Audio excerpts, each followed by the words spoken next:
আমরা লক্ষ্য করেছি যে 5ই আগস্টের পর থেকে বাংলাদেশ জাতীয়তাবাদী ছাত্র দলের উপর সারা দেশব্যাপী বিভিন্ন ক্যাম্পাসে এক এক সময় এক এক নাম, কোনো সময় বৈষম্য বিরোধী, কোনো সময় সাধারণ ছাত্র, কোনো সময় আরেক রাজনৈতিক দলের ছাত্র সংগঠনের পরিচয়ে আমাদের ছাত্রদের উপরে হামলা করা হচ্ছে।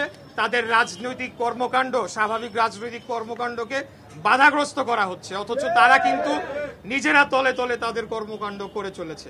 অতএব আমি বলবো যে এই ধরনের কর্মকাণ্ডের মাধ্যমে বৈষম্য বিরোধী ছাত্র আন্দোলন যে সম্মানের জায়গায় ছিল আমাদের জনগণের কাছে, সেটিকে ক্ষুণ্ণ করা হয়েছে, সেটাকে সম্মানহানি করা হয়েছে।